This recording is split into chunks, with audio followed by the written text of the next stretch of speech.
Some tea, dear, please. Somehow I just don't feel like it. Maybe you like some vodka. I don't drink vodka every day. Besides, it's sultry out.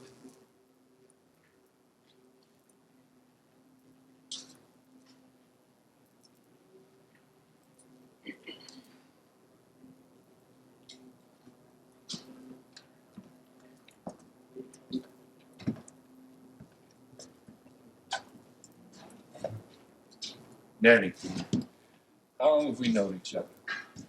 How long? Oh, God help me to remember. You came to these parts when Vera Petrovna was still alive, Sonia's father. So you were with us about, 2 winters in her time. So I guess about 11 years, maybe more. Have I changed much since then? Oh, much. Then you were young and handsome. Now you've aged. And your good looks are not quite what they were. And you drink too much vodka. Yes. In 10 years, I've become a different man. And what is the reason? Because, Nanny, I'm overworked. From morning till night, always on your feet. Never a moment's rest. At night, you come home, you lie under a blanket, and you're afraid you're going to be dragged off to see some sick man. During the whole time that we have known each other, I haven't had one free day. How can one not grow old? Life itself, it's boring, stupid, dirty. It strangles you, this life. And around you, cranks, without exception, cranky people. And having lived among them for 2 or 3 years, you begin to become a crank yourself. It's an unavoidable fate. I haven't grown stupider, thank God. My brains are still in the right place. But somehow my feelings have grown numb. There's nothing I want, there's nothing I need, there's no one I love. Except maybe you. Maybe it's only you I love. When I was little, I had a nanny just like you. Would you like something to eat, dear? No. The 3rd week of Lent, I went to Militska to an epidemic, typhus. The huts were stacked full of people, smoke, filth, stench everywhere, calves running around among the sick, pigs too. I was hard at it all day. I didn't sit down, I didn't have a bite to eat, and when I got home, they wouldn't let me alone. They brought in a railroad switchman. And just as I laid him on the operating table to operate, he ups and dies on me under chloroform. And just when I didn't need my feelings woke up, and I was conscience-stricken as if I had deliberately killed him. At that time, I sat down and I closed my eyes like this, and I thought, those who live after us in the next 100 or 200 years, and those who we're blazing the trail for now, are they going to remember us with a kind word? No, Nanny. No, they won't. No, of course not. People forget. But God remembers. Ah, yes. Well, thank you for that. That was very well said. Huh?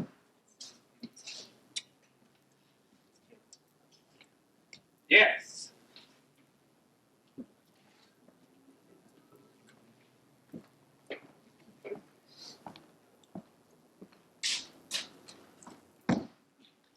Yes.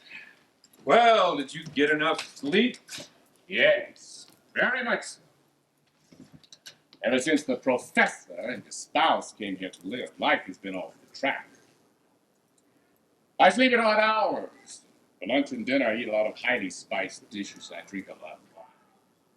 All that's not good for your health. We never used to have a free minute. Sonia and I worked, I can tell you that. Now only Sonia works. I eat, sleep, drink. There's no good in it. That's right, Vanya. There's no order in this house anymore at all. The professor doesn't get up till 12 o'clock, and the samovar's been boiling since early morning waiting for him. Before they came, we used to have dinner shortly after noon, like people do everywhere. Now it's nearly 7. And at night, he reads and writes, and suddenly, 1 in the morning, the bell rings. What is it, sir? Tea. He has to have tea. Wake up all the servants, light the samovar for him. There is no order in this house anymore at all. How long are they going to be here? 100 years. The professor has decided to settle down here. There, you see, today the samovar's been on for 2 hours, and they're out walking. Here they come. Don't get upset. Wonderful!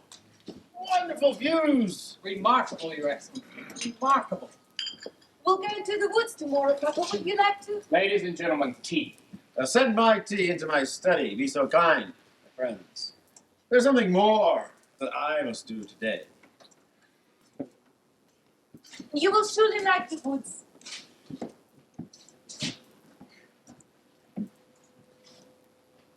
Look at him. It's hot. Stifling, really. Our great scholar goes about in an overcoat, gloves, an umbrella. Well, maybe he's protecting his health. How beautiful she is. How beautiful. All my life, I've never seen a lovely Whether I woman. ride in the fields, Marina Timofeyevna, walk in this shady garden, or even look at this table, I feel an almost inexplicable delight. The weather is charming, the little birds sing, and we all live in this world in harmony. What more could we ask? Thank you. What a wonderful woman. Why don't you talk about something else, Ivan Petrovich? What shall I talk about? Well, isn't there anything new? Nothing. Everything is an old story. I'm the same as I always was. Quite likely getting worse since I'm getting lazy. I do nothing. I make a fuss like any old grumbler. My old magpie, Mama, is still babbling about the emancipation of women.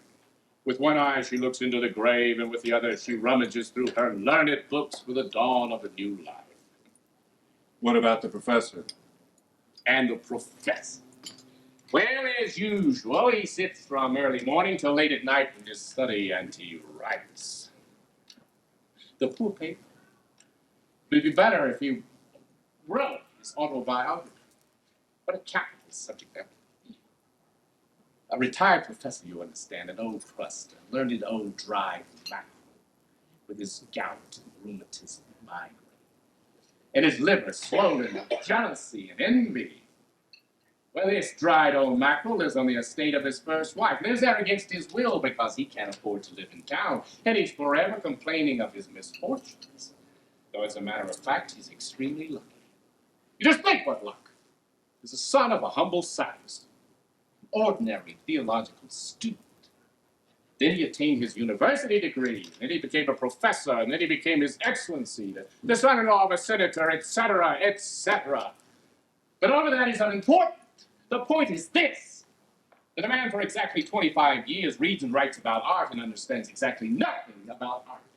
For 25 years, he chews over some other man's thoughts about realism and naturalism and all the other nonsense. For 25 years, he reads and writes about things that intelligent people already know and stupid people aren't interested in. Which means that for 25 years, he poets from empty to empty. And with it all, what conceit, what pretense. Now, he is retired, but he is not known by a single living soul. He is absolutely unknown. Which means that for 25 years, he's occupied somebody else's place. Mind you, he strides about like a demigod. Well, it sounds like you're envious. Yes, I'm envious. Look at his success with women. No Don Juan has ever had such complete success as he's had. His first wife, my dear sister, She was a beautiful, gentle creature. She was pure as blue sky, noble and generous. She had more admirers than he had students, and yet she loved him as only pure angels can love those who are as pure and beautiful as they. His mother-in-law, my mother, still adores him. He inspires her with holy awe. Second wife, well, you just saw her. She's a beauty. She married him when he was already old. She gave him her youth, beauty, freedom, brilliance. But what? Why? Is she still faithful to the professor? Yes, unfortunately. Why, unfortunately? Because faithfulness like this is false from beginning to end. It has a fine sound, no logic. I mean, if you're unfaithful to an old husband you cannot bear, that is immoral. But if you try to silence within your poor self your youth and your live feelings, that's quite immoral. Vanya, I do not like it when you say things like that. Really now, it seems to me that anyone, husband or wife, that is unfaithful is an unfaithful person. They could even be unfaithful to their country. Oh, turn off your tap, Waffles. Allow me, Vanya. My wife ran away with her lover the day after we were married because of my unattractive appearance. After that, I have not shirked my duty. I still, up till now, love her and am faithful to her. I help her with what I can. I gave up this property to educate the little children she begot with her lover. Happiness I am robbed of, but I still have my pride. And she, her lover has passed away, her beauty has faded according to the laws of nature. What has she left? Mary, the peasants have come. Go talk to them, and I'll pour the tea. Here.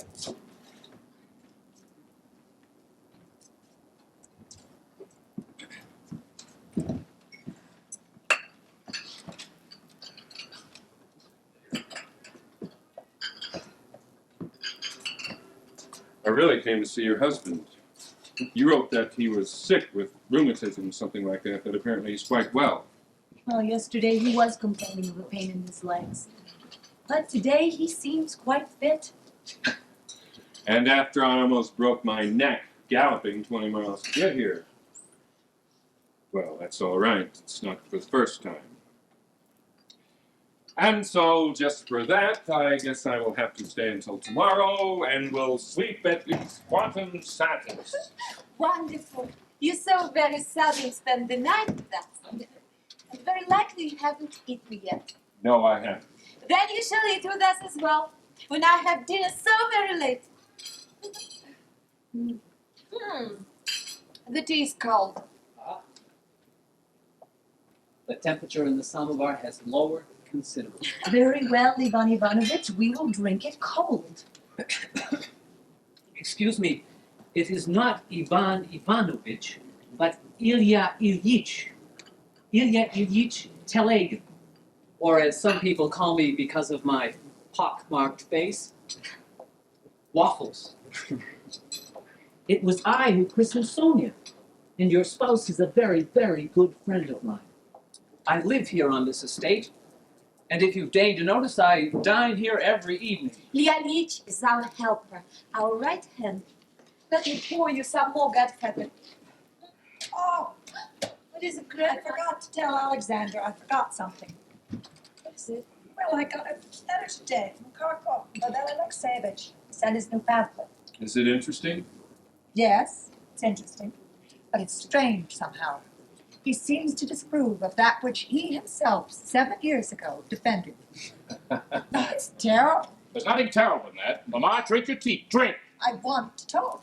For 50 years we talk and read pamphlets. It's high time to stop.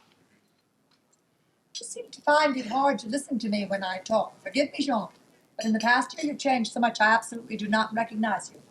You used to be a man of strong convictions, a bright mind. Oh, yes, bright mind. They didn't give light to anybody.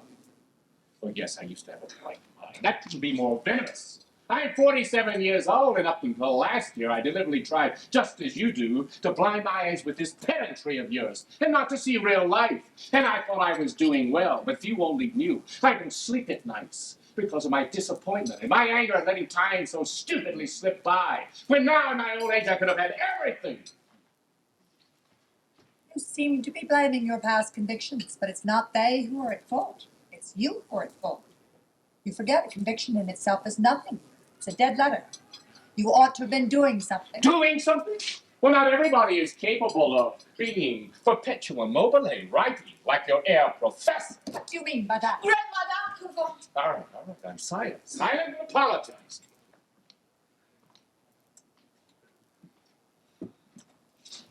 Well, it seems to be fine weather today. It's not hot. Yeah, fine weather. To hang yourself. Nanny, why have the peasants come? Oh, still the same old thing. Still the waste plot of land. Chick, chick, chick, chick. Which one are you calling? Scotty. She's gone off with her little chicks, and I'm afraid the crows might get them.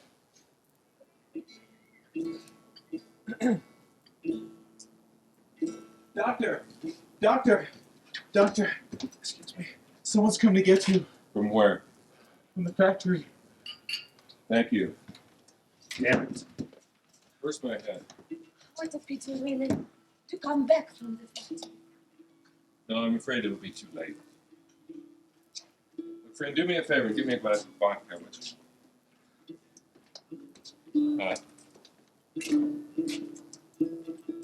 Ostrovsky in some play of his has a character that has a enormous mustache and very small abilities.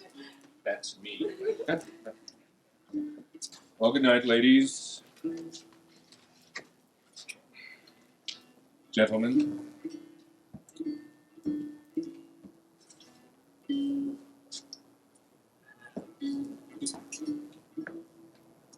If you would care to drop in on me, Sonia and you, I'd be most grateful, truly. I have a, well, very small estate, just some 30 acres and all, but if it interests you, I have a model greenhouse and nursery such as you won't find within 1,000 miles of here. It sticks to the forestry, and the forester there is old and sick, and the truth is, I often do the work myself.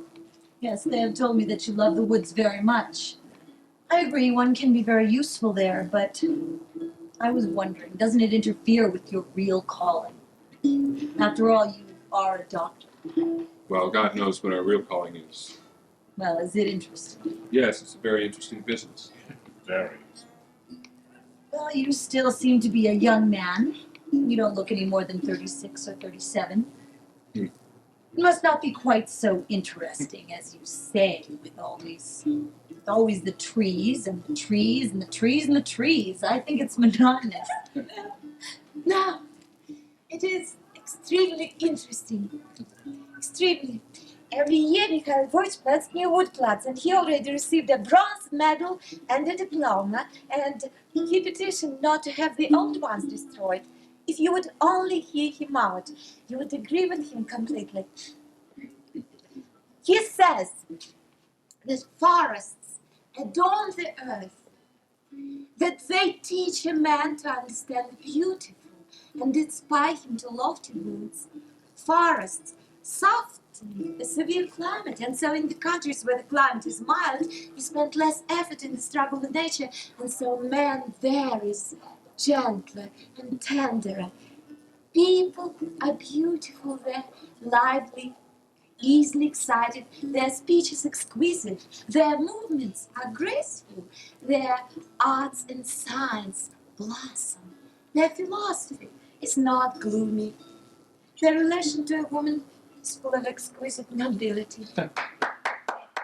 It's a very pretty speech, but not so convincing. So allow me, my friend, to go on heating my stoves with wood, building my barns out of wood. You can heat your stoves with peat moss, and you can build your barns out of stone. Well, I'll admit, there may be some reason to cut some woods, but why destroy them? The Russian woods are creaking under the axe. Millions of trees are dying. The homes and birds and animals disappear. Rivers go shallow and dry. Wonderful landscapes just disappear, never to be seen again. And why? Because lazy man just hasn't got the sense just to bend over and pick up the fuel from the ground. Isn't that so? He has to be a reckless barbarian to burn all that beauty in the stove, to destroy what cannot be replaced again. Man was born with an intellect, and he was born with that creative powers so that he could multiply what was given to him, not destroy it. But up until now, that's all he has done, is to destroy it. There are fewer and fewer forests, the rivers are going dry, the climate is ruined, and every day the earth is getting uglier and poorer. And there you are, with that mocking look on your face, and everything I say seems to be stupid. Well, maybe it is. Maybe it is foolishness. But when I pass a peasant's woods that I've chopped, saved from being chopped down, and when I see my own young woods, the woods that I've planted with these own hands, I realize that the climate, too, is a little within my power, and 1,000 years from now, if man is happy, why, then I'm going to have a small part of that happiness, too. And when I plant a birch, and it blossoms into green, and it waves in the wind, my soul fills with...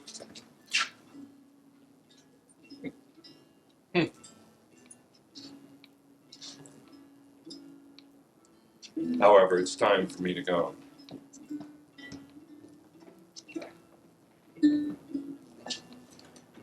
It's all very likely just foolishness anyway. When will you come to see us? I don't know.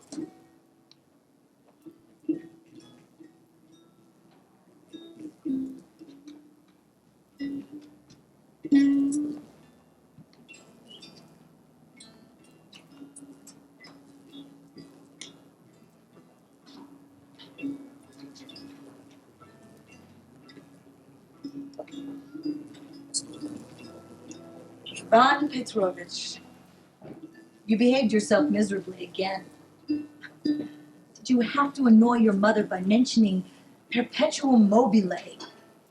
And then at lunch you argued with Alexander again.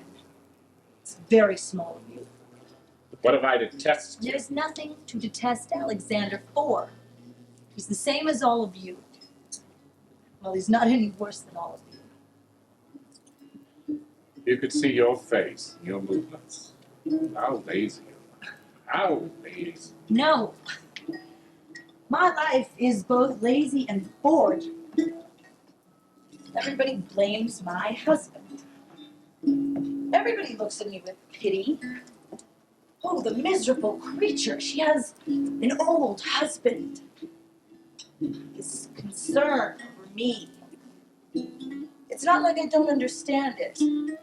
It's just as Astrov said. If you go on recklessly destroying forests, soon there will be nothing left on Earth. In the same way, you ruin man recklessly so that thanks to you, there won't be any more faithfulness, no more purity, and no more possibility of sacrifice. You can't even look at a woman with indifference as she isn't yours. It's because the doctor was right. There's some demon of destruction in all of you. You have no pity for forests or for birds or women or each other. I don't like this philosophy. And then there is this doctor. He has such a tired, nervous face. Interesting. It's obvious that Sonia likes him. I think she's in love with him, but I do understand. Anyway, since I have been here, he has been here 3 times, and I haven't spoken to him once even. I haven't been kind to him. He thinks I have some grudge against him. You know, it's quite possible that the reason you and I are such friends, Ivan Petrovich, is because we are both such tiresome, boring people. So tiresome. Look at me that way. No, I don't like it. How can I look at you differently? My love, my joy, my life, my youth. I know my chance of it in return is just about nil, but let me look at you, hear your voice. They might. Don't drive me away. Just let me speak of my love. That would be my greatest happiness. You are impossible.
Who's there? Who's there?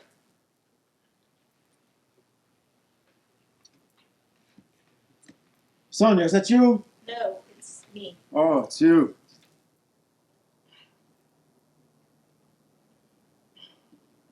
There's unbearable pain in my leg.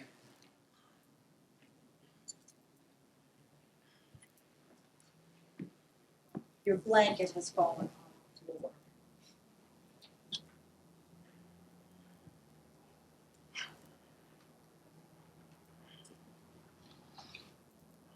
Alexander, I have to go shut the window. No, please don't shut it. It's stuffy in here.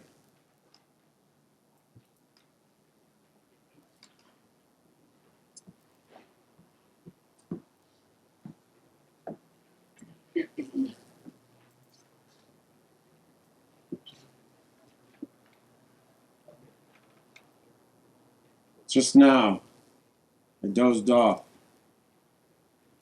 I dreamt that my left leg didn't belong to me. Excruciating pain woke me up. This is not gout. This is rheumatism, more likely.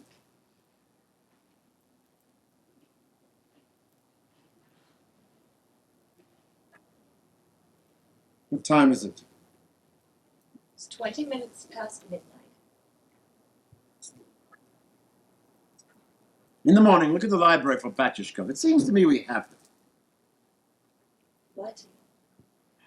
I said, in the morning, look in the library for Batchishkov. I remember that we have him.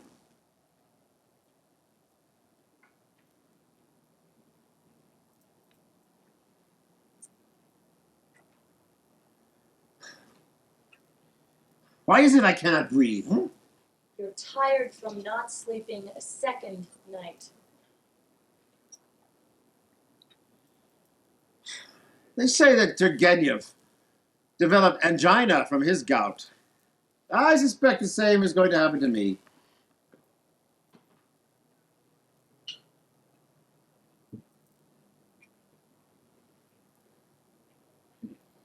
It's disgusting old age, damn it. I became old and I became disgusting to myself. And I dare say all of you find it disgusting to look at me. You know, you speak of your old age as if we were all guilty of your being old. You're the first one to be disgusted. Oh, of course. I'm not stupid. I understand. You're young, you're healthy, you're beautiful. You want to live. And I'm old, almost a corpse, huh? So what's so hard to understand? I'm not. It's stupid for me to be alive, huh? Well, just wait. Soon I'll set you free. Soon I won't have to drag myself around any longer. Please be quiet. This is unbearable. Oh, now it's unbearable. Oh, of course. Oh, thanks to me, everybody's bored. Thanks to me, everybody's ruining their youth. Oh, well, I'm the only one, huh? I'm the only one who's enjoying life and is blissfully content, huh? I said be quiet. This is torture. Oh, now it's torturing everybody, of course. You are unbearable. Tell me, what do you want from me?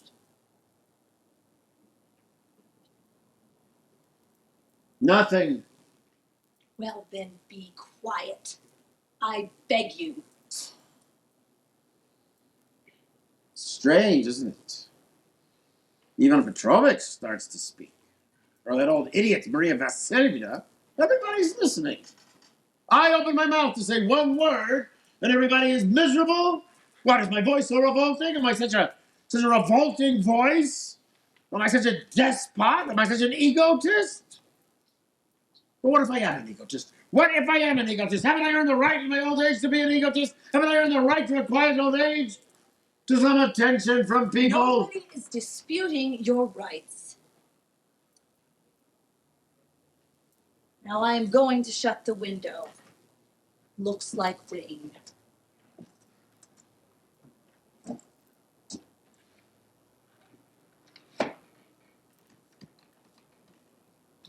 Nobody is disputing your rights.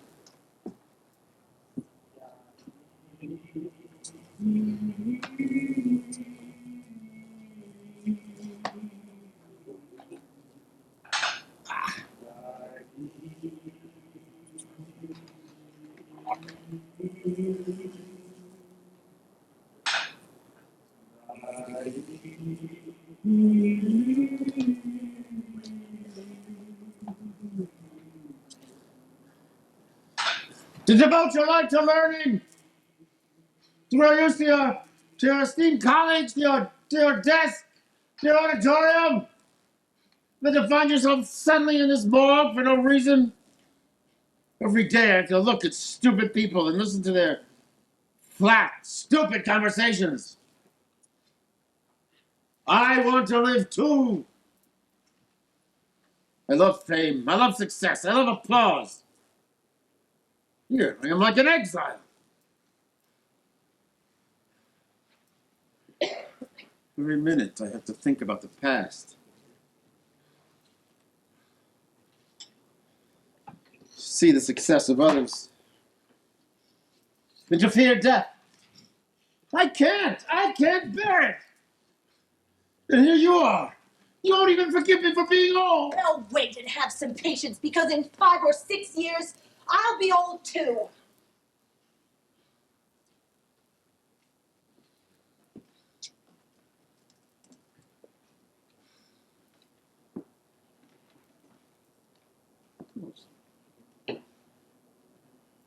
Papa, you yourself gave orders to fetch Dr. Astrov, and when he got here, you refused to see him. That's not very nice. You just have bothered a man for nothing. What do I want to see Astro for?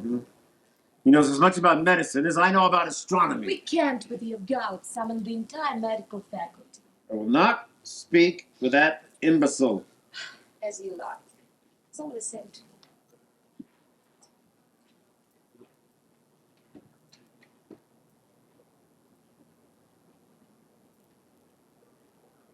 What time is it now? I just told you it was past midnight. Sonia, I'm suffocating. Fetch the drops on the table. Certainly.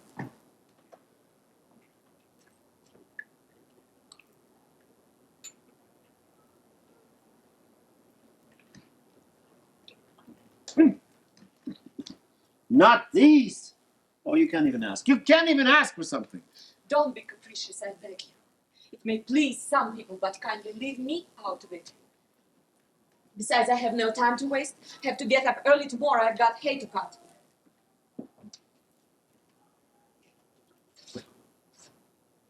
Storm is gathering outside.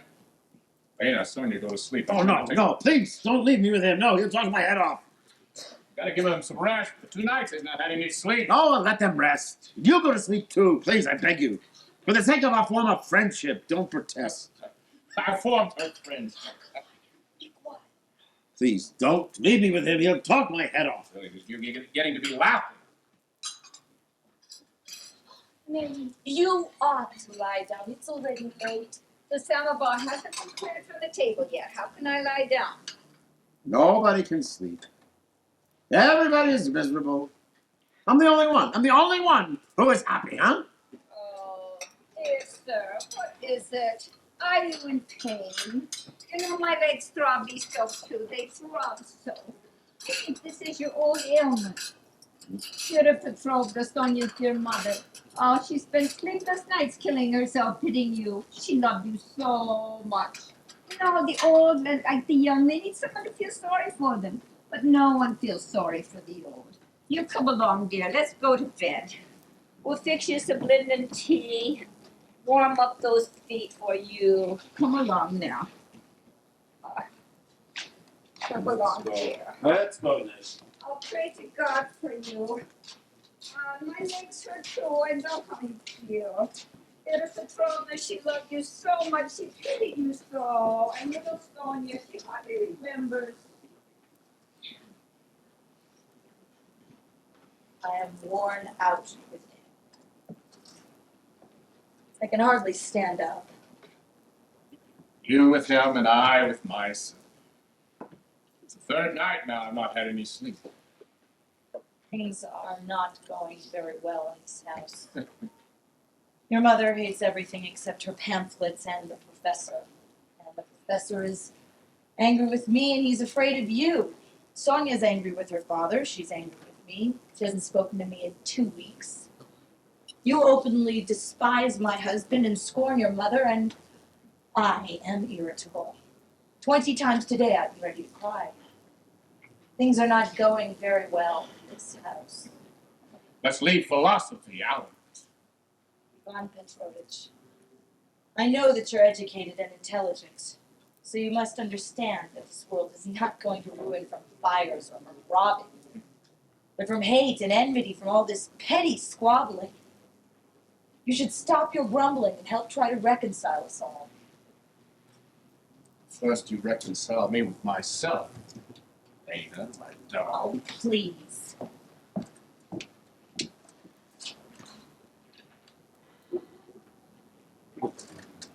Rain is over, and everything in nature will be fresh to breathe. Only I will not be refreshed by the storm. Day and night, like a fiend in my throat, is the thought that my life is hopelessly lost. I have no past. We stupidly spin on trifles. And the present, with all of its absurdities, is frightening. Here they are, my life and my love. Where shall I put them? What shall I do? This feeling of mine is dying in vain. Like a ray of sunlight that is straight into a pit, and I myself am dying. When you speak to me of this love, I just get numb inside and I don't feel anything. Please forgive me. I really have nothing more to say to you. Good night. You knew how much I suffer from the thought that next to me in the same house, another life is dying. Your life, Helena. What are you waiting for? What damn philosophy is in your way? Do you understand? Ivan Petrovich, are you drunk? Me? Where's the doctor? Staying in my room. Maybe I am drunk. Anything is possible. You were drinking today. Why is that? Because it's more like living. Somehow it's like living. Don't interfere with me, Elena. You never used to talk and you never used to drink so much, so get out of my way.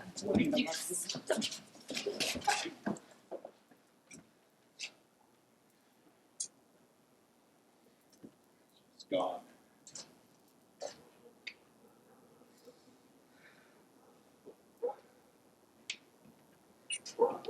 Ten years ago, I used to meet her as my dear sister. Why didn't I marry her then? So possible. Yes.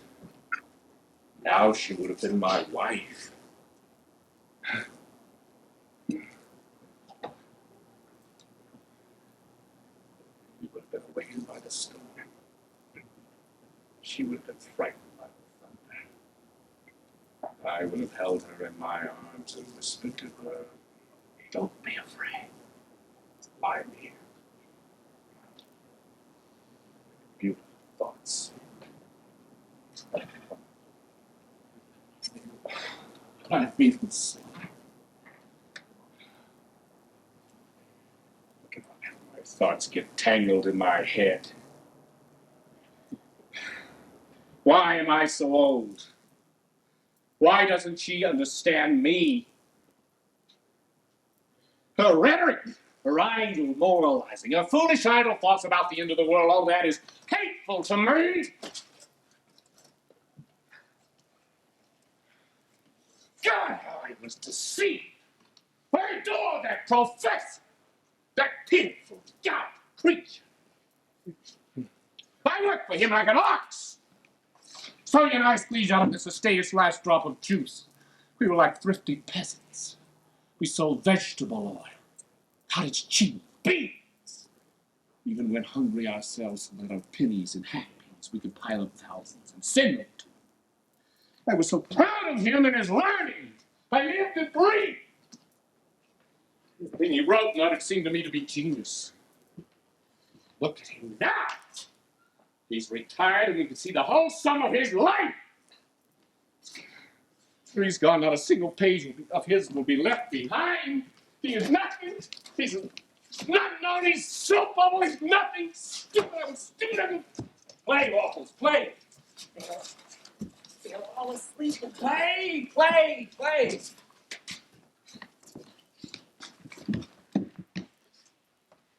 All alone here? No ladies? Huh? I was awakened by the storm. A downright soaking rain it was, too. What time is it now? Only the devil knows. Well. Seems to me I heard the voice of Elena Andreevna. She was just here. A superb woman. Mhm. Medicines. Prescriptions of every sort. Moscow, Tula, Kharkov. Every town in Russia's had enough of his gout. Is he really sick or what? He's ill. Well, and why are you so sad today, huh? Feeling sorry for the professor, perhaps? Leave me alone. In love with the professor's wife? She is my friend. A friend. Well, a man can have a friend only in some such sequence as this. First as a companion, and then as a mistress, and only after that as a friend. That's a vulgar philosophy. So that's it. I've become a vulgarian. Yes. Well, I'm also drunk, as you can see. I usually get like that only once a month, and when I do, I get very brazen and impertinent. To the limit. Anything goes. I undertake the most difficult operations, and I perform them beautifully. I paint the broadest plans for the future. And when I get like that, I don't look like such a fool to myself anymore, but imagine myself to be an enormous boon to humanity. Enormous! And when I'm like that, I have my own system of philosophy. And all of you, my little brothers, are like little insects. Microbes. Play waffles. Play! With all my soul, I would be happy to. But do understand, everybody in the house is asleep. Waffles. Play.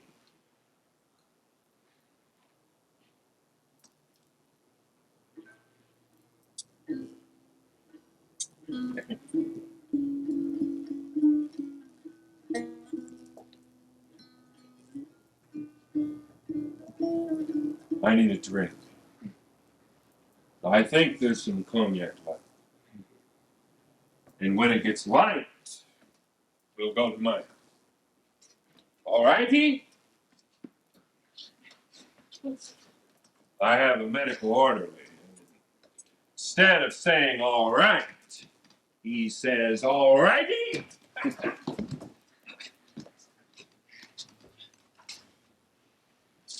I'm sorry, I don't have my time.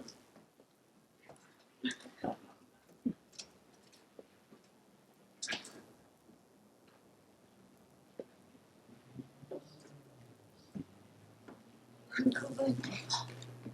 And you, Uncle Vanya, you got drunk again with the doctor. Struck up a friendship, birds of a feather. That one is always like this. But why you? At your age, it's not becoming. Age has nothing to do with it. When one has no real life, one lives in illusions. After all, that's better than nothing. All our hay is cut. It rains every day. Everything is rotting. And you occupy yourself with illusion. You neglected the farming completely. I'm the only one that works and I have no strength left. Uncle, you have tears in your eyes. Uncle. No, don't. Oh, you looked at me just like your dead mother. Oh, my dear sister, where is she now? If she only knew. You what? What? It's so hard. And I'm not well.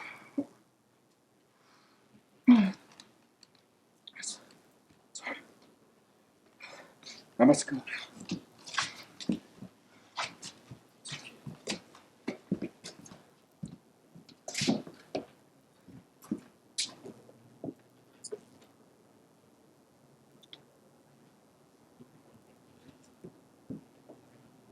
Mikhail Lvovich, may I talk to you for a minute, please? Just a minute.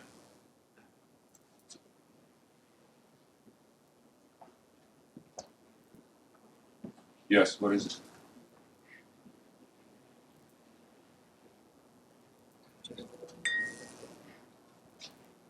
You go ahead and drink if it is not revolting to you, but I beg you, I implore you, don't let Uncle drink. It's bad for him. Very well, we shan't drink anymore. I'm going home now. By the time they hitch my horses, it will be dawn. It's raining. Wait till morning. The storm is passing by. Only the fringe will hit us. I'm going. And please, don't ask me here to see your father anymore. I say he has gout. He says rheumatism. I say to lie down, and he sits up. Today, he wouldn't even talk to me at all. He is spoiled. Would you like to have a bite of something? Yes, I would. I like to have a bite at night. Besides, there is something left. In his time, they say, he had a great success with women. The ladies spoiled him. Yeah. Here's some cheese. I haven't had anything to eat all day. I just drank. Man, your father is a very difficult character. We're alone, so we can talk over it. You know, I know that I could not live through a month in this house. The air would stagnate me. Your father obsessed with his gout and his books. Your Uncle Vanya with his hypochondria. Your grandmother. And to top it all off, your stepmother. What about my stepmother? Everything. Everything in a human being ought to be beautiful. Face and clothes and thoughts and philosophy. And she is beautiful, there's no denying that. But she merely walks and talks and charms us all with her beauty. And nothing more. She's irresponsible. Everyone does her work for her, isn't that so? An idle life can't be right. But maybe I misjudge her. I'm not too satisfied with my life either. Just as Uncle Vanya is not satisfied with his. Maybe we're becoming cranks. You are not content with your life. On the whole, I like love. But our rural Russian's average man's life, I can't bear it. With all the strength in my soul, I've got contempt for it.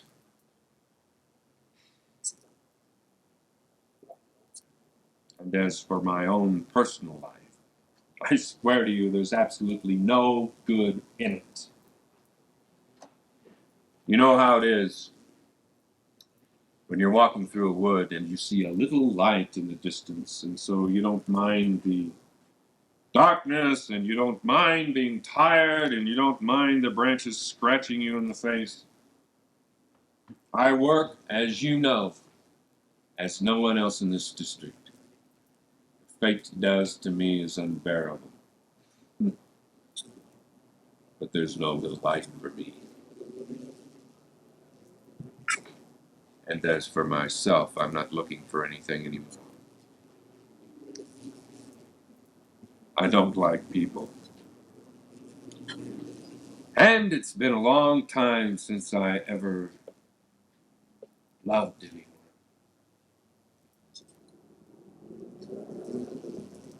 No what? No one. Only for your nanny do I feel a certain tenderness for old time's sake. But the peasants, they're ignorant, they live in dirt. The intelligentsia, you can't get along with the intelligentsia. They tire one. All of them. All of our good friends, they have shallow thoughts, they have shallow feelings. They can't see beyond their noses. And the truth is, they're stupid. And those that are more clever and more important, they're hysterical. They're constantly analyzing themselves. They despise everything. They slander people cruelly.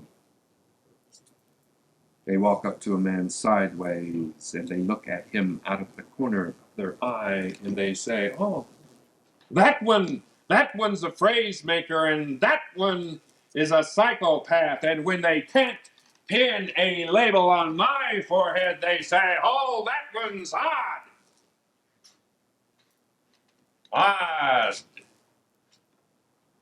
I love the forest and so I'm odd. I don't eat meat, so I'm odd. There is no longer any free, spontaneous, pure kinship between people and nature. No, don't drink anymore, please. Don't. Why? Ah, it's so unbecoming to you.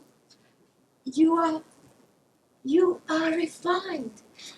You have such a gentle voice. And more than that, like nobody among the people I know. You are beautiful.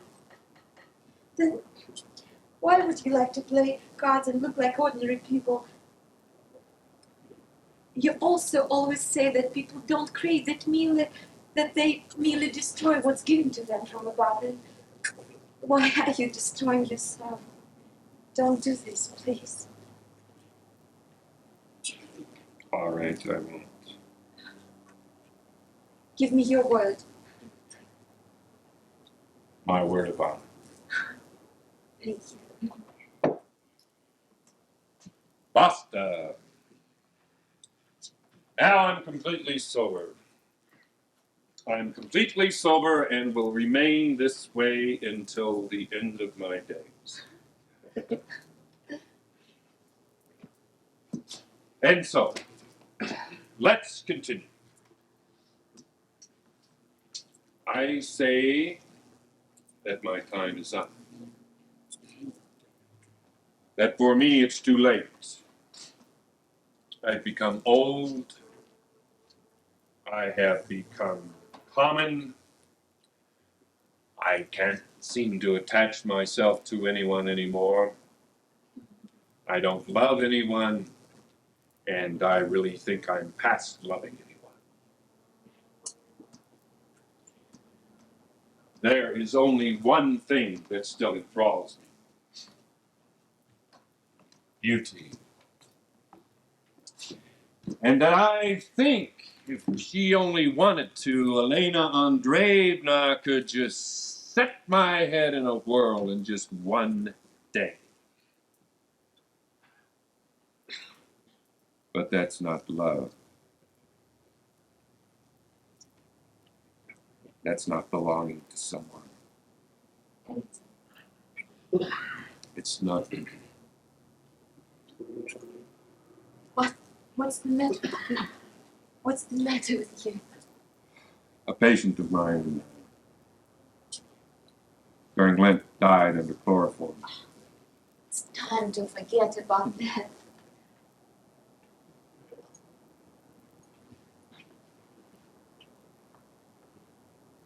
Tell me, Mikhail Lvovich,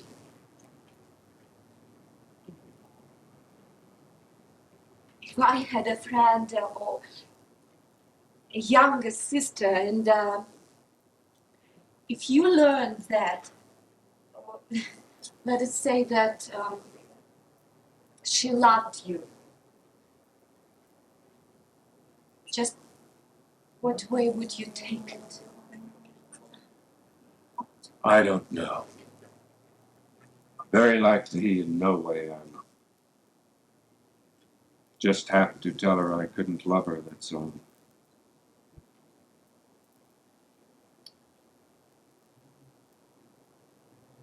Besides, I have other things on my mind. And I had better go. Or else we won't get to sleep until dawn. So I'll just go through the living room. I don't want to run into your Uncle Vanya.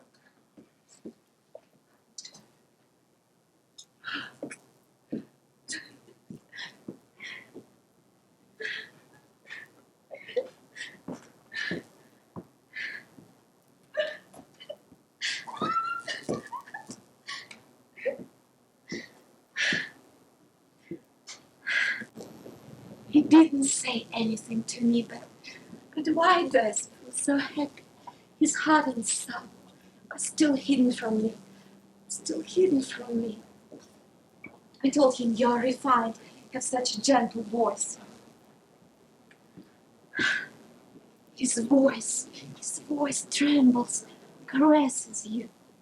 Here I feel it in the air. When I told him about the younger sister, he didn't understand. How terrible it is that I'm not pretty. How terrible. I know that I'm not, I know. Last Sunday, while we were leaving church, I heard them talking about me. And one woman said, she's kind, she's generous, but she's not pretty. Not pretty.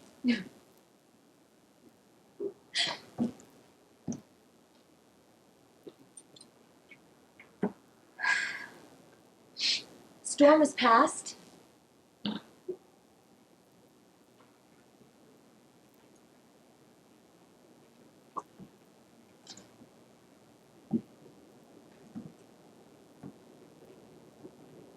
Fine air.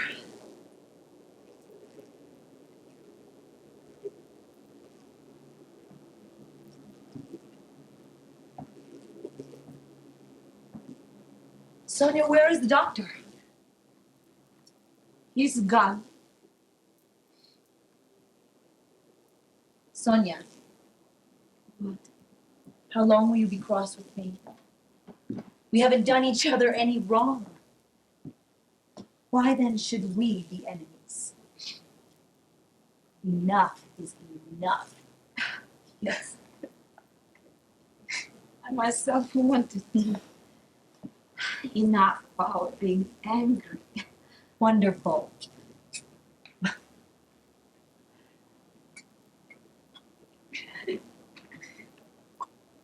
Papa's lying down. No, he's in the living room. Listen, we go for whole weeks without speaking, you and I. God knows why. Whose was this? Because Borch had something. Well, there's some wine left. So let's drink Bruderschaft. Come on. Yes. I'll open the glass. It's much better.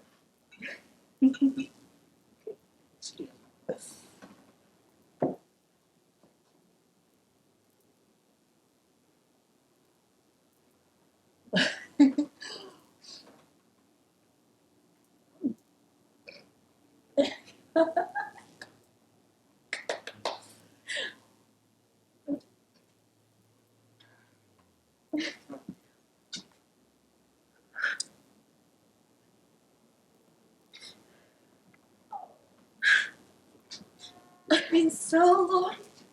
It's been so long that I wanted to make peace. But I just felt embarrassed. Well, then why are you crying? I don't know. No special reason. Listen, I know you resent me because you think I married your father calculatingly. Well, then if you believe in oaths, I swear to you I didn't. I married him for love. I was infatuated by a very learned and famous man. Now, my love wasn't real. It was artificial, but it seemed so real to me then. I'm not guilty. From the very day of the wedding, you haven't stopped looking at me and accusing me with those suspecting, intelligent eyes of yours. Well, peace. Let's forget about that. All right, but don't look at me like that. It doesn't suit you. Besides, one must have faith in everybody, otherwise life is impossible. Tell me frankly, as a friend, are you happy? No. No, I am not. I knew that. Well, here is one more question. Would you have liked to have a young husband? Yes, of course I would. You are still such a child. Ask me something else. Do you like the doctor? Yes, very much.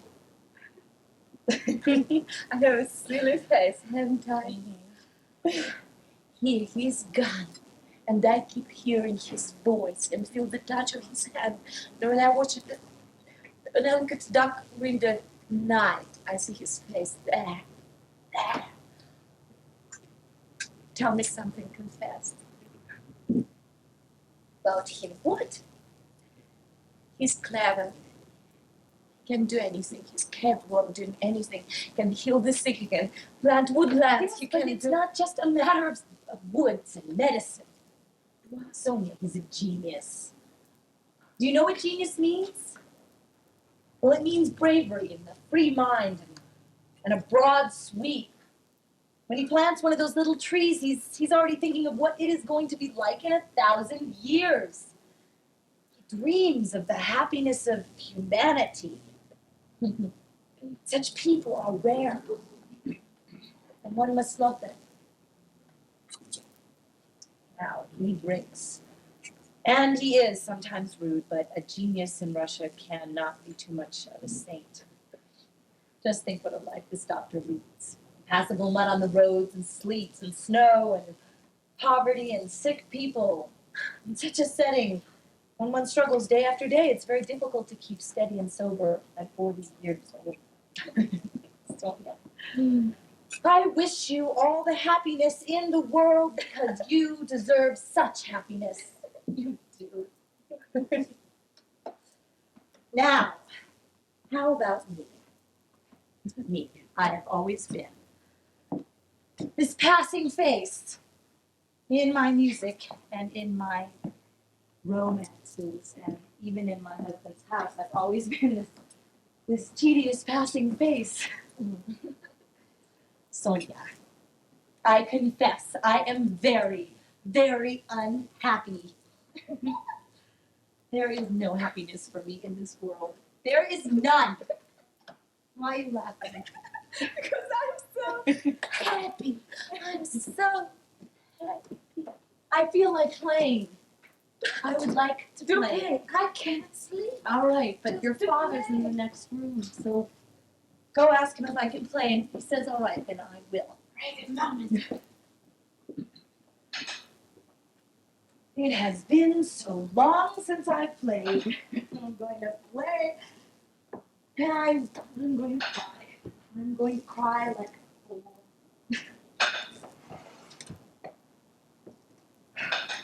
Is that you outside the house tapping, Efim? Yes, ma'am, it's me. Well, please don't tap. The master isn't well. All right, then I'll go right away. Mickey, Florence. No.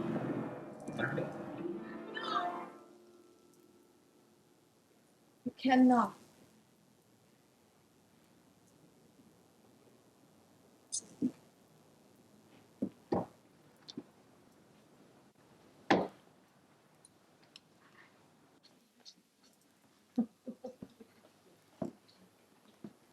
Tell Professor Dane to express a wish that we gather here today at 1 o'clock. 1:45. He wished to disclose something to the world. Perhaps it's some kind of business. He hasn't got any business. He writes nonsense, he grumbles, and is jealous and nothing else. Uncle. Sorry. Look at her. She walks around and sways a bit from laziness. Very sweet. Very sweet. All day long you buzz. You're always buzzing. Aren't you tired of it?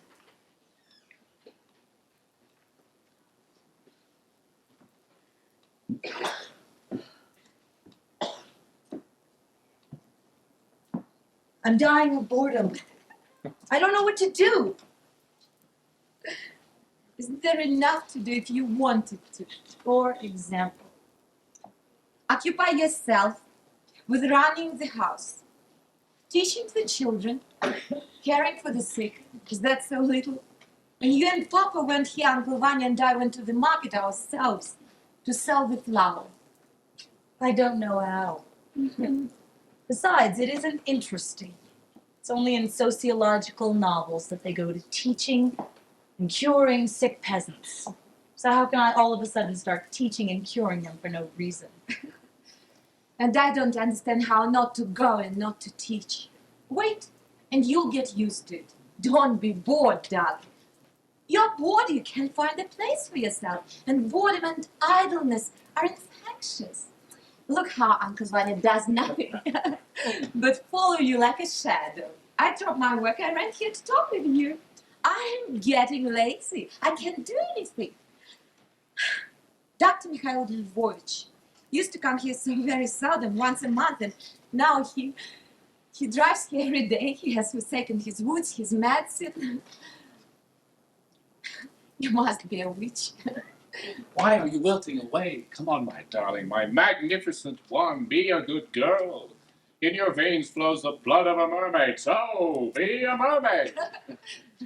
Oh, let yourself go for once in your life. Hurry and fall in love with some river god. Plunge head first into a whirlpool so that Herr Professor and all the rest of us throw up our hands. We're so astonished. Leave me alone. You are so cruel. Forgive me, my child. Forgive me. I apologize. Peace? An angel wouldn't have the patience with you. As a token of peace and harmony, I'm going to bring you a bouquet of roses now. I made them for you this morning. They're autumn roses, charming, sad roses. Autumn roses. Autumn roses, charming, sad roses. Yes, September is already with us. How are we going to survive the winter here? So, where is the doctor? He's in Uncle Vanya's room, writing some. I'm glad that Uncle Vanya left. I must talk to you. About what? About what? About what? I'm not pretty. Sonia, come now. I'm not pretty. You have beautiful hair. No. A woman is not pretty. They always tell me you have beautiful hair. You have beautiful eyes. I've loved him now for 6 years. Love him more than my own mother. Every minute I hear his voice and feel the touch of his hand. And I watch the door wait. I always wait for him to be coming in. And here I look for you to talk about him. He's here every day now, but doesn't look at me, doesn't see me.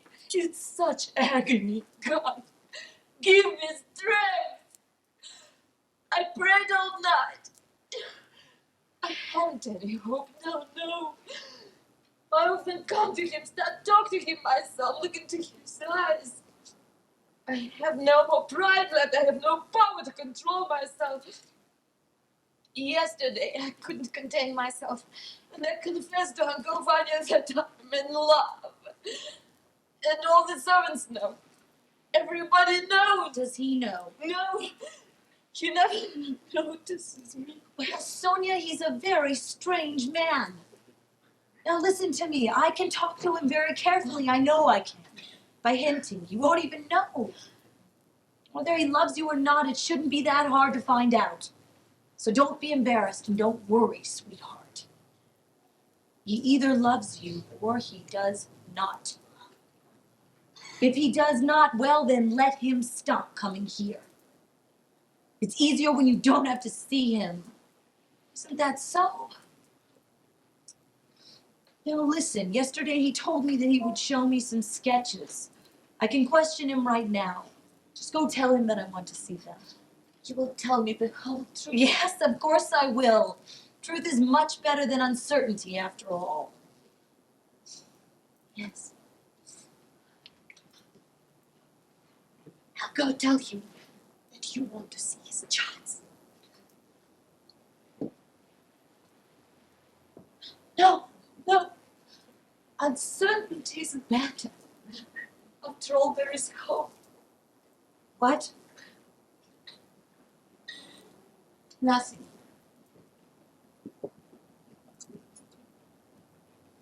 Oh, there's nothing worse than knowing someone's secret when you are of no help. He's not in love with her, that's clear, but why doesn't he marry her? She's not pretty, but for a country doctor his age, I think she'd make a fine wife. She's so intelligent and she's so kind.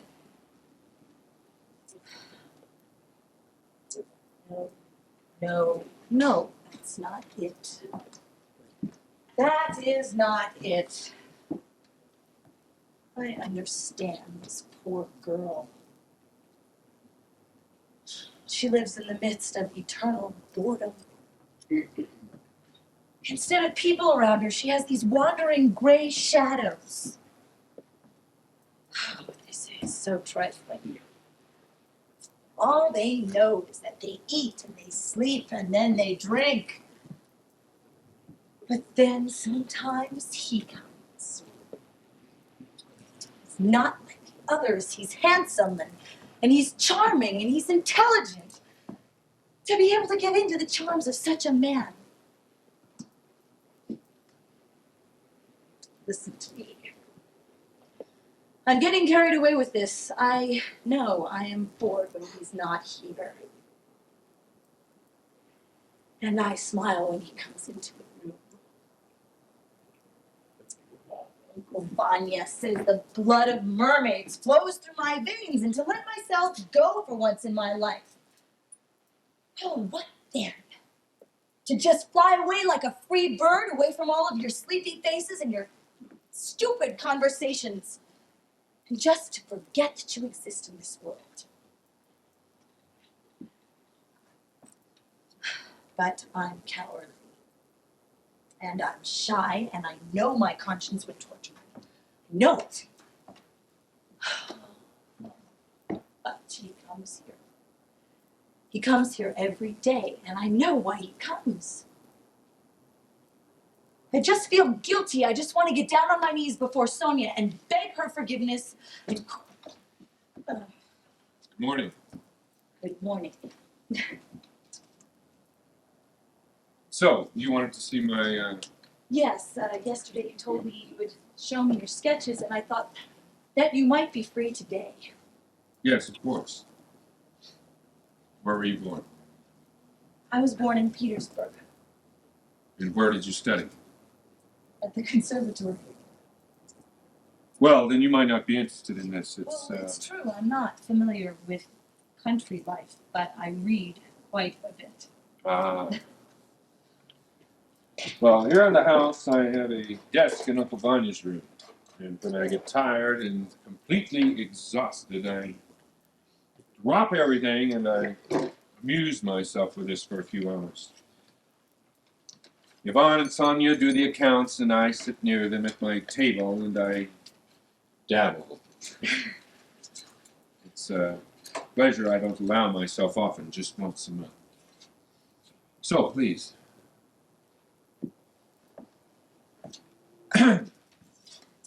So, This is it. This is the district as it was 50 years ago. Now, you can see by the light green and the dark green area, those are forests. Half of this whole area was forest. And where the red lines crisscross the green, that's where the goats and the elk used to live. Now, I'm describing here both the flora and the fauna. Now, on this lake used to live swans and geese and ducks, and as the old men used to say, a powerful lot of birds. You could see them everywhere. They floated like a cloud. And among the smaller towns and villages, there were various settlements scattered. There were monasteries and watermills and farms, and a great number of cattle and horses. That's shown by this blue color right here.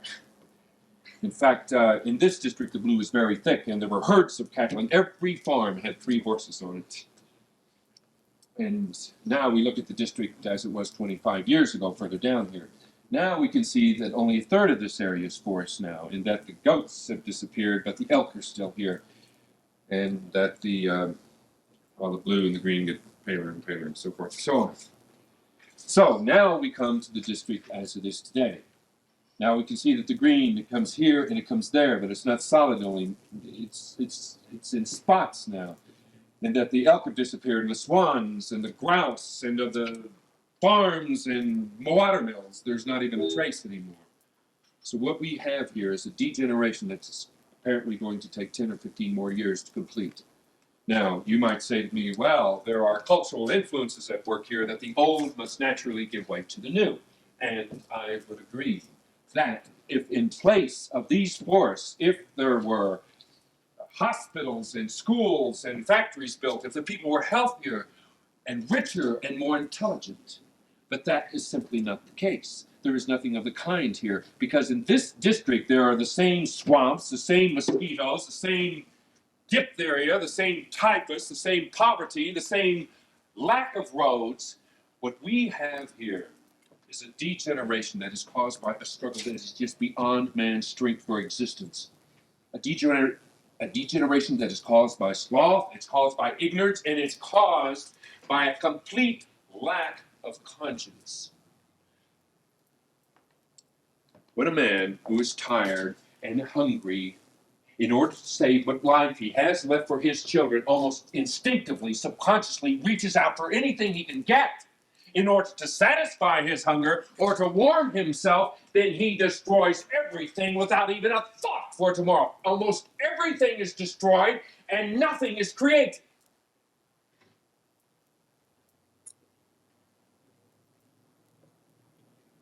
But I can see by your face you're just not interested.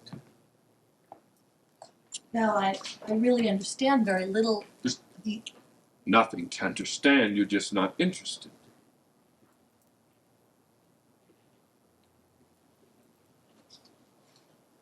Please forgive me.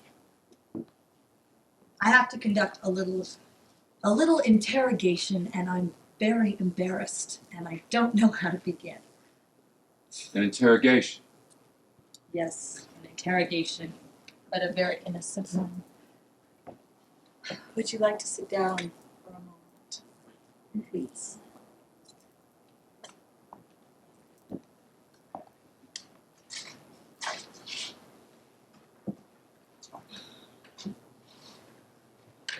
The matter concerns a certain young person. I'd like to speak to you about it as friends, and be frank and not beat about the bush. But then I'd like to forget what the talk was about. Yes? Yes. The matter concerns my stepdaughter, Sonia. Do you like her? Yes, I like her. I have a great deal of respect for her. Well, do you like her as a woman? No. Right. Well, just 2 or 3 words more. And have you noticed nothing? No, I've noticed nothing. Well, you're not in love with her. I can see that in your eyes.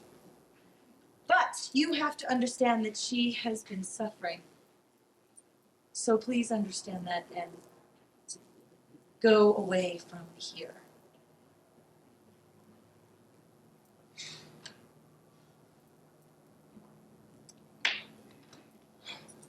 Well, my time is already up. And besides, I'm too busy.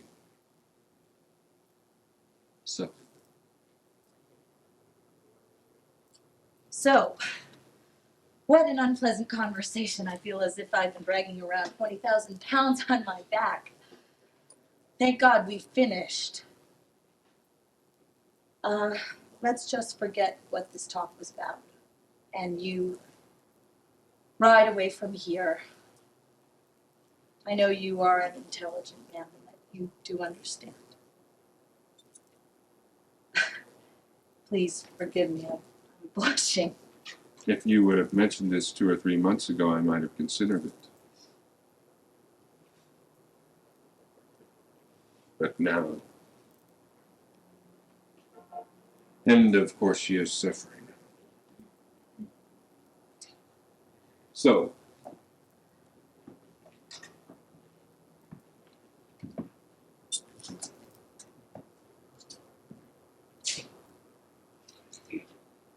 there's just one thing I don't understand. Why this interrogation of yours? You're sly. What do you mean? Sly. Let's say that Sonia is suffering. I'm ready to admit that, but why this interrogation of yours? And please, don't look at me with such a shocked look on your face. You know why I come here. You know very well why I come here. You know who I come here for and why, my darling bird of prey. Please, don't look at me like that because I'm a wise old sparrow. I don't understand what you mean by bird of prey. You're a bright, fluffy little thing. And you have to have victims. Here I am a whole month. I haven't done anything. I've dropped everything. And I've looked for you. And you like this enormously. But you knew that without this interrogation. So here I am. I'm yours. You've lost your mind. You're sly. No, I'm better and more honorable than you think I am. Leave here. And I won't come back. Just tell me when we can see each other again. Just tell me. Just tell me. You are so lovely. There's no need for swearing. There's no need for words at all. You see, we have to be together. You can Have see mercy. that we have to.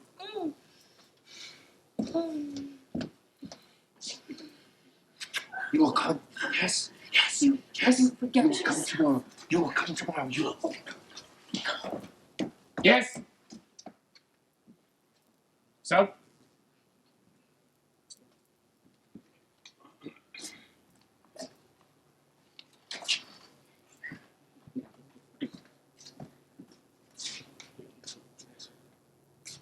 So, Yvonne Petrovich, the weather's not bad, huh? This morning I thought it might rain, but now the sun is shining. I think we're going to have a very good crop this winter. Just one thing about it, though. The days are growing short. You have to try and use your influence so that my husband and I can leave here this very day. Do you hear me? Huh? Yes, very well.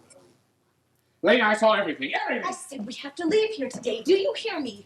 I need your help. I'm not feeling so well myself, Your Excellency. It has been 2 days now that I've been ailing. I think it is something with my head. Where are the others? I don't like this house. It's 26 enormous rooms, kind of like a labyrinth. Everybody scatters, you can't find them. Oh. Maria Vasilievna, Elena Andreevna, come here, please. Oh, well, ladies and gentlemen, sit down. What did he say later? He said that he will not come here anymore. One can make peace with one's illness no matter what, but what I cannot digest is a country lifestyle. I feel as if I have fallen from the earth onto a foreign planet. Sonia! Sonia! What, you can't hear? Ah, Annie, please. Everybody, sit down and hang your ears, so to speak, on the peg of attention. Maybe I'm not needed. Shall I leave? No. Oh, I need it here more than anybody. What do you want from me? Why are you so angry? If I am guilty of anything in your eyes, I beg you, please, pardon. Drop that tone. Let's proceed with business. What do you need? Mama, now we can begin. Ladies and gentlemen, I have brought you together to inform you that I have asked the Inspector General to pay us a visit. Just joking. No. I've asked you here because I need your help and advice, and knowing your undying courtesy, I'm sure I will get it. I'm a learned man, bookworm, stranger to the practical life. To do without the direction of well-informed people, I cannot. So, therefore, Ivan Petrovich, you hear, idiots. Mama. Now. Anet omnes una nox. We are all mortal. I am old and sick.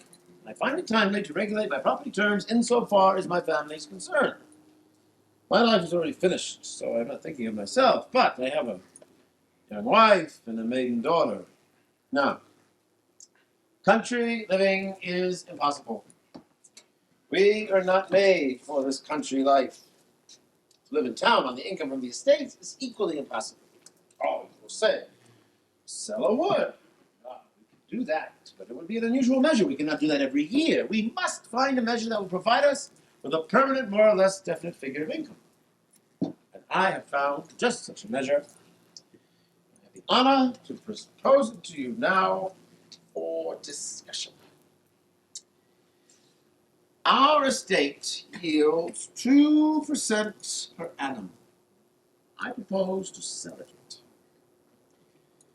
We convert the money into interest-bearing paper, which will yield 4 or 5%. And I think there will even be a surplus of several thousand that will allow us to buy a small villa in Finland. Wait. My ears are deceiving me. Repeat what you said. Now, to convert money into interest-bearing paper, with the surplus that is left, buy a villa in Finland. Not Finland. You said something else. Well, I propose to sell the estate. Oh, yes, that's it. Sell the estate. Excellent idea. Fine idea. And where would you order me to go with my old mother and Sonia here? Well, we can discuss these details later. Not everything at once. No, but wait. Up to now, I've not had a drop of common sense. Up to now, I thought the estate belonged to Sonia. My late father bought this estate as a dowry for my sister. Up to now, I've been so stupid as to think that this was not a Turk law, but a Russian. Yes, I thought the estate passed from my sister to Sonia. Of course the estate belongs to Sonia. Who is arguing that? Besides, without her consent, I could not decide to sell it. And what I propose is for Sonia's benefit. This is incomprehensible. Incomprehensible. Either I'm losing my mind or what? Why do you excite yourself? I need some water. Say whatever you want to. Whatever you want to. I did not say that my proposal was ideal. If no one likes it, then I will not insist. Your Excellency, I cherish a feeling of reverence for feeling and love and friendship, as well as for learning. My brother, Gregory Ilyitch's wife's brother, perhaps you know him, Konstantin Trofimovich Lakedeminov. He is a magistrate. Wait, and perhaps- Waffles, hold on. We're talking business here. Oh, wait, you ask him here. We bought the estate from his uncle. What should I ask him? What for? We bought the estate at the time for 95,000 rubles. My father put down only 70,000. That left a debt of 25,000. Now you listen. We could not have bought this estate if I hadn't given up my share of the inheritance for my sister, whom I deeply loved. And if that wasn't enough, I worked like an ox for 10 years and paid off the entire I debt. regret that I began this conversation. This estate is free of debt and intact because of my personal efforts. And now that I'm getting old, you want to throw me out of my neck. Oh, what are you driving at? For 25 years, I worked and managed this estate. I sent you money like some conscientious clerk. And in all that time, you never thanked me once. Oh. You know, in my youth and now, you pay me what? 500 rubles a year for my wages, fit for a beggar. And not once in all that time did you ever think of increasing it by even 1 ruble. Petrovich, how would I know? I am not a practical man. Why, you Could have increased it. Do whatever you wanted to. Why didn't I steal? Why did you all despise me for not having stolen? You would have been just, and now I wouldn't be a beggar. Vanya, don't, please don't. Why spoil good relations? For 25 years, I lived in this house inside these four walls like a mole with this mother here.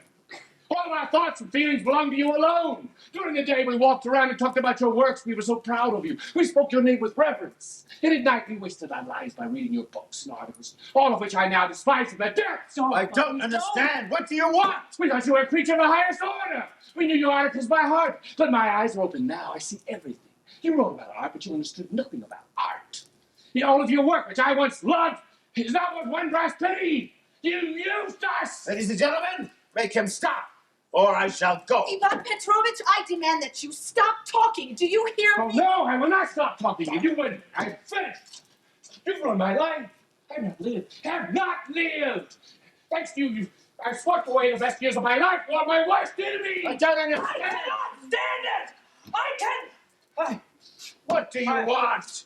I, And what right have you to talk to me in this tone of voice, you imbecile? The estate is yours, and keep it.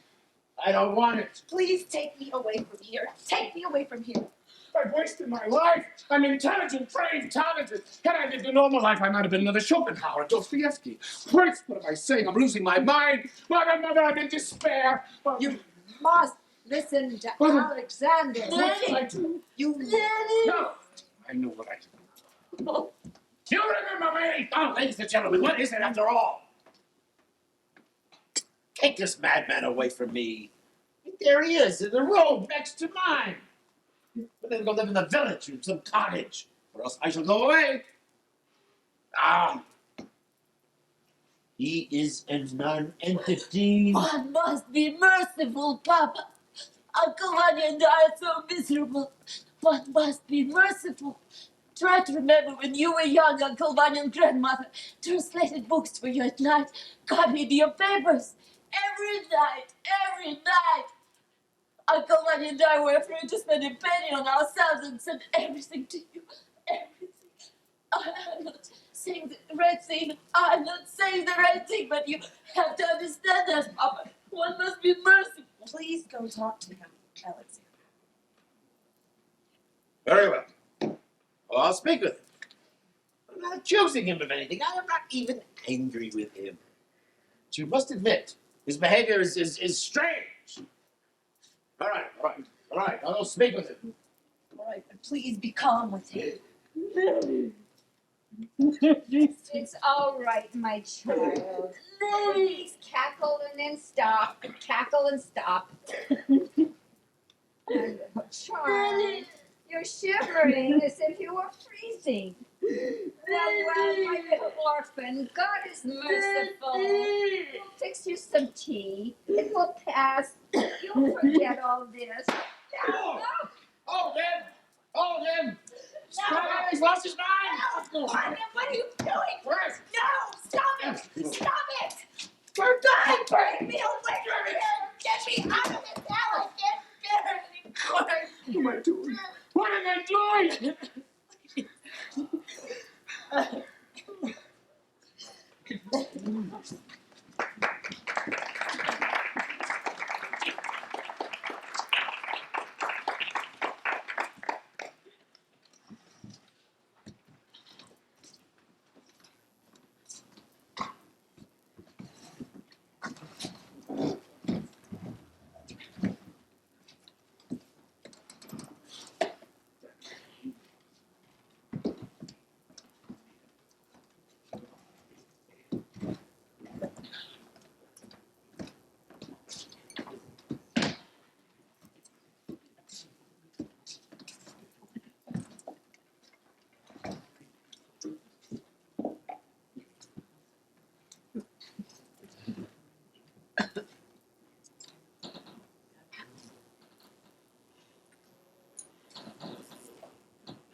Hurry up, Marina Timofeyevna.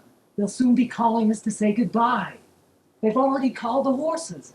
There's not too much left to do. Kharkov. They're going to Kharkov. It's much better this way. They had a fright. Elena Andreevna keeps saying, I cannot stay here another hour. I must go, I must go. She says they'll go to Kharkov and look around and then send for their things.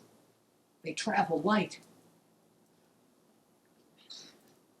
It seems, Marina Timofeyevna, it's not destiny for them to be here. Not their destiny. It's fatal predestination. It's much better this way. Such a short time ago, they raised such a fuss. It was just a shame. Such a shame. Yes. It's a subject worthy of the brush of Aivazovsky. I wish I'd never seen it. But you wait. We'll get back to living like we used to. We'll have tea shortly after 7. And then shortly after noon, we'll have dinner. And then in the evening, we'll all sit down and have supper together. Like we used to before they came. Like normal people do everywhere. Like good Christian folk. You know, it's been a long time since I've had noodles. Yeah. It's been a long time since they've made noodles here.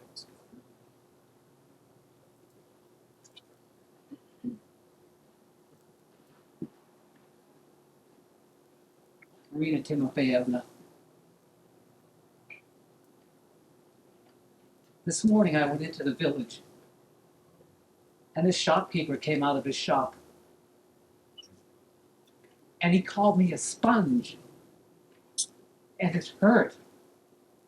It hurt bitterly. Ah, don't pay any attention, my dear friend. We are all sponges on God. Like you, like Sonia, like Ivan. Everybody works around here. No one sits around. Don't worry. It's all right. Where is Sonia? She's in the garden. They look for Ivan Petrovich. They think he'll try to kill himself. Oh, God, where is the gun? I hid it. In the cellar. Leave me alone. Go away from here. Leave me alone if only for an hour. I don't like being treated in someone's ward. All right, I don't need a guardian. all right, as you wish. You geese, you? Leave me alone. With pleasure. I should have left here a long time ago. But I repeat, I'm not leaving until you return what you took from me. I did not take anything from you. Please, don't detain me. I should have left here long ago. I took nothing from you. Very well. Then I shall just sit here and wait. And believe me, if it takes it, I'll tie you up and search you. I'm absolutely serious. As you wish. Christ, I'm a fool. Shot twice and not hit even once. I'll never forgive myself. Feel like shooting something? Why don't you shoot yourself? It's strange. I've just attempted murder and they don't even arrest me. They don't even try to prosecute. That means they think I'm insane. I'm insane and they're not insane. They're not insane who, under the guise of a learned professor, a wizard, hide their lack of talents, their stupidities, their heartlessness. They're not insane who marry old men in front of everybody's eyes, deceive them. I saw how you kissed her. Yes, I kissed her. And that for you. Now, the earth that tolerates you is insane. That's silly. Well, why not? I'm insane, I'm irresponsible, I have the right to say silly things. You are not insane. You are just odd. You are a little clown. There was a time when I thought people who were odd were sick or abnormal, but now I'm of the opinion that the normal state of man is to be odd. So you're normal. I'm so ashamed. You don't know how ashamed I am. This sharp sense of shame is not just like any other pain, it's unbearable. What am I to do? What am I to do? Nothing. Give me something. I'm 47 years old. Suppose I live to 60. That's 13 more years. How am I supposed to get through the next 13 years? How am I supposed to fill them? What am I supposed to do? Do you understand? Don't you understand? I want to live the rest of my life somehow differently. I want to wake up some clear, quiet morning and feel like my life has begun anew, that my past is forgotten, has faded away like smoke. Teach me how to begin. From what to begin? What is the matter with you? There isn't any new life. Your situation and my situation is hopeless. You think so? I'm certain of it. Give me something. It's burning inside here. Stop it!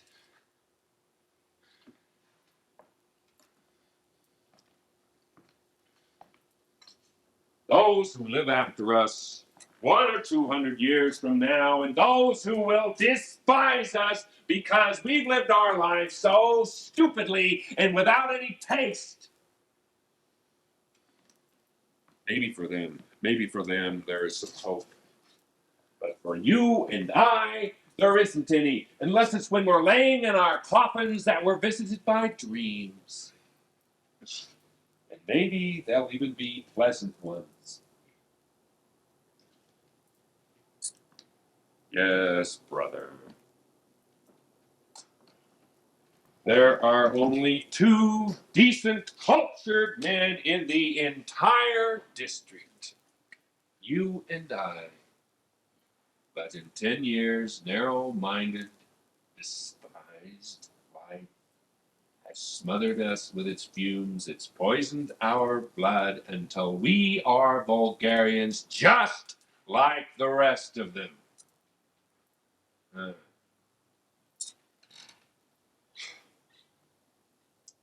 But let's not change the subject. Give me back what you took. I did not take anything. You took out of my medical bag some morphine. Now, if you want to go out in the woods and commit suicide, then go out there and shoot yourself. But give back the morphine you took. People will talk. They'll ask questions. They'll think I gave it to you. And as for myself, I'm the one that's going to have to cut you open. Do you think that's going to be interesting? Leave me alone. Sonia, your Uncle Vanya has taken some morphine out of my medical bag. I want you to tell him it's not very intelligent to do that, that I haven't the time, I must leave. Uncle Vanya, did you take the morphine? He took it, I'm certain of it. Give it back. Give it back. Why do you want to frighten us? I'm just as unhappy as you are, baby. But I don't despair. I bear it. I'll bear it till the end of my life. Give it back. You're kind. You'll take pity on us. You'll give it back. When you bear it, when you bear it. Give it back. Here, take it. Give Let's it back. get busy working, doing something. Yes, to work, to work. Listen, listen, see them walk, we'll sit down. To work, we must let everything go. Everything go. To work, to work. Now to I can work. leave. Give it. Ivan Petrovich, we are leaving. Go to Alexander. He has something he wants to say to you. Let's go, Uncle Vanya. Let's go. You and Papa must make peace. You really must. Let's go. Let's go. Let's go. Let's go.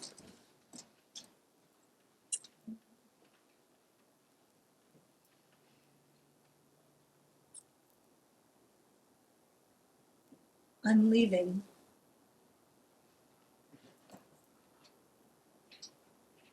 Already? They have already brought the horses. Farewell. You promised you would go away from here. I remember, I'm going. So, was it really so awful, so frightening? Yes. So maybe you would stay, yes? Tomorrow at the forest. No. No, I have already decided. And that is why I look at you so bravely, because our departure has already been decided. Just one thing. I want you to think better. I want you to respect me. Please stay, I beg you. Confess that you have nothing to do in this world. You have no aim whatsoever. You have nothing to occupy yourself with, and that sooner or later you will have to give in to your feelings. It's inescapable. But it's better not in Kursk or Kharkov, but here in nature's bosom where everything is poetic and beautiful. How funny you are. I am angry with you, but I will be thinking of you with pleasure. You are an interesting, original man.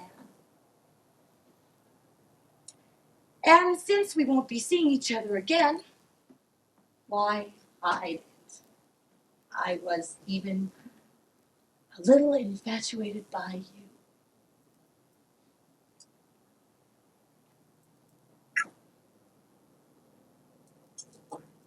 So, let us shake each other's hands and part as friends. And please don't think evil of me. Sophia, you're a good and sincere person. And yet there is something very strange about your nature. You come here with your husband, and everyone who's bustling about building things drops everything and occupies himself the entire summer with you and your husband's gallant. You infected us all with your idleness. I'll admit, I was a little carried away. I dropped everything for the entire summer. And during that time, people were ill, and the peasants are grazing their cattle in my wood. And you and your husband are spreading enormous destruction. I'm joking, of course. And yet, I think if you would have stayed on, you would have spread enormous devastation. And I wouldn't have survived. And you too would have perished. So, finita la commedia.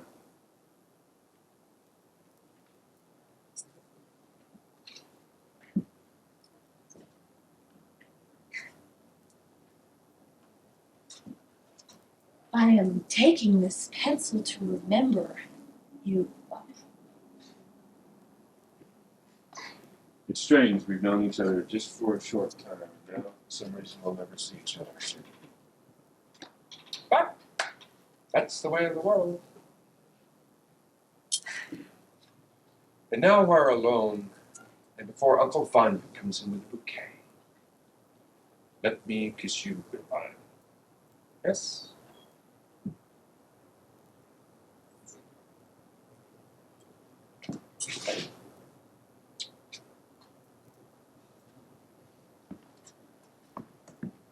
So now all is splendid.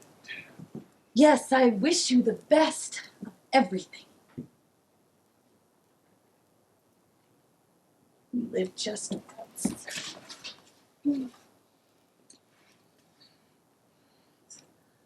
I must go. The horse is gone. Just get on and leave. Just leave. Finita. He who remembers the past should have his eyes plucked out. After what has happened, I have lived through so much and I have thought so much that it seems to me that I could write a treatise for the benefit of posterity on how one should live.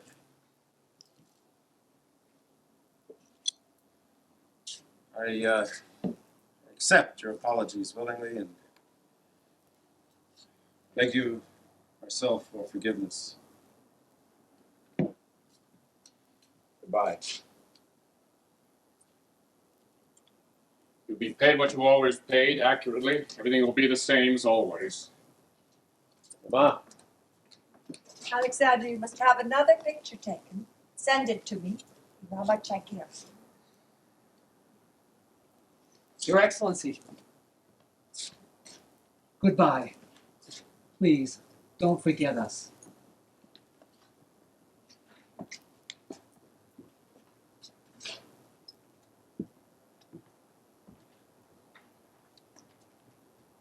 Goodbye. Goodbye, everybody. Thank you for your pleasant conversations. I respect your trend of thought, your impulses, your fascinations. But allow a man to add to my farewell salutations one remark. One must, ladies and gentlemen, one must do something. Do something.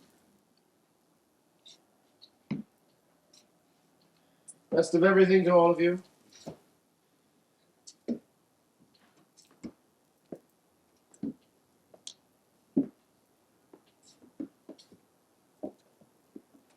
Goodbye.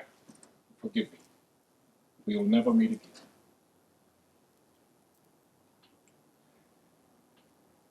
Goodbye, my dear.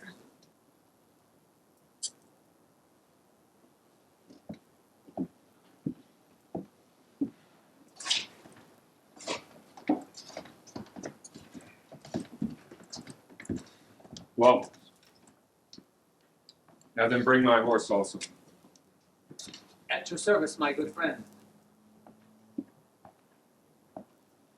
Or aren't you going to see them all?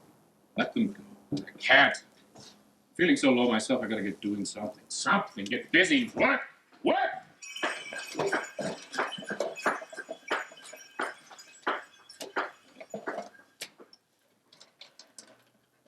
Well, they're gone. Professor's glad to go. He won't be coming back.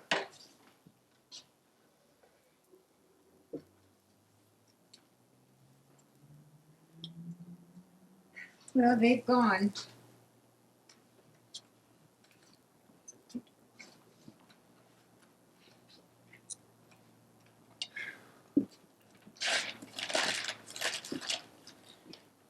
Thank God. God help. Everything will be well with them. Well, Uncle Vanya, let's do something. What? What? It's been a long time since we have sat at this table. And I'm sad that you're gone.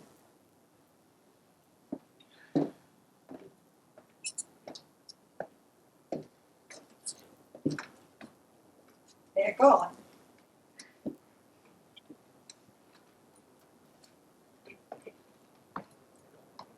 Let's do the bills first. Now hands has been terribly neglected. Right. You write one bill, I write another. The bill to Mr. Oh, I'm getting sleepy. It's quiet. Peaceful. Crickets are chirping. Pens are scratching. And I don't want to leave here.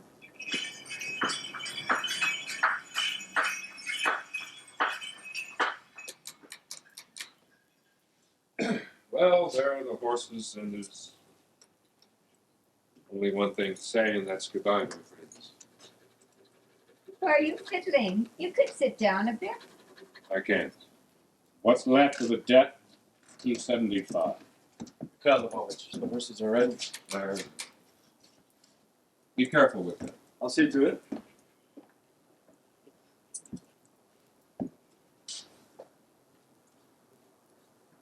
Well, When will we see each other? probably not before summer.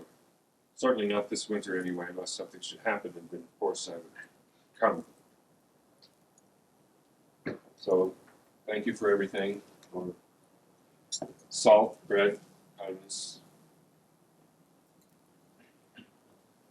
Bye, Nanny. You won't be staying for tea? No, I can't. Maybe a little drink of vodka. Yes.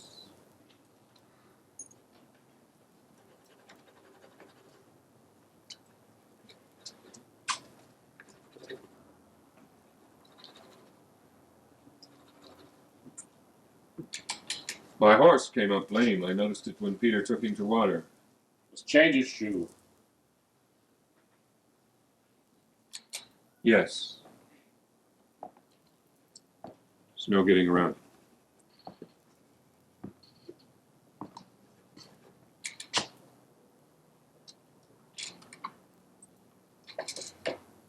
Must be burning hot in this very Africa. Hellish. Yes, very likely.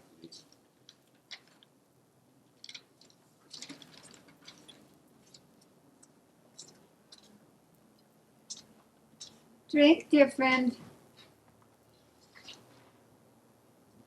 To your health.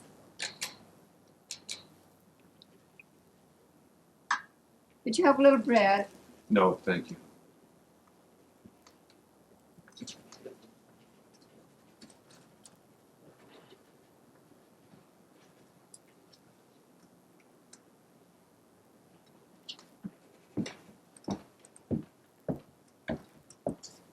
Don't see me out there, you know.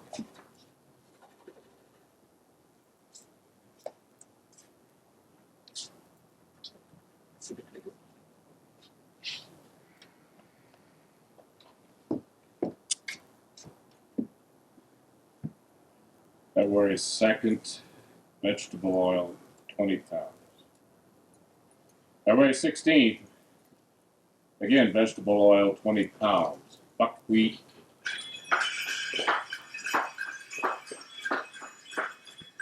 Well, he's gone.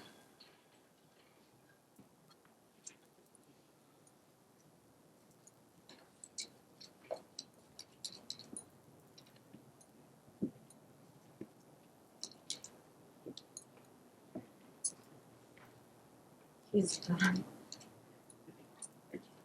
15, 25, Oh, God, our sins.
My child, how miserable.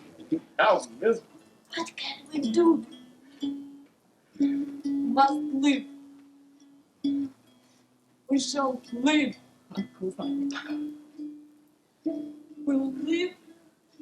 We'll long line of days, endless evenings.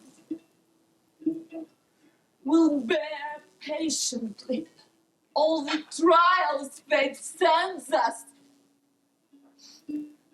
We'll work for others now and in our old age without ever knowing any rest. And when our time comes, we'll die humbly. And there,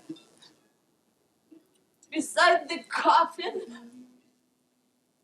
we'll say that we suffered, that we cried, that we felt bitter.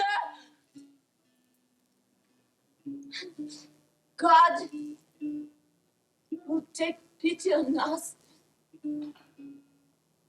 And you and I, Uncle, dear Uncle, shall see life bright, beautiful, fun. We shall be happy.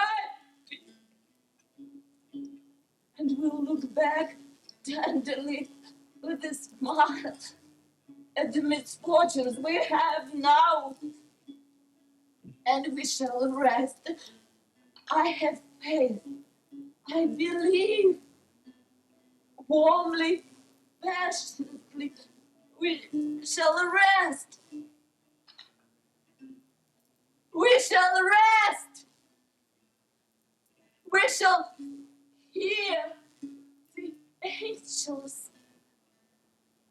We shall see the whole sky of diamonds. We shall see how all earthly evil, all our sufferings are drowned in the mercy that will fill the whole world. And our life will grow peaceful, tender, sweet as a caress. I believe. I do.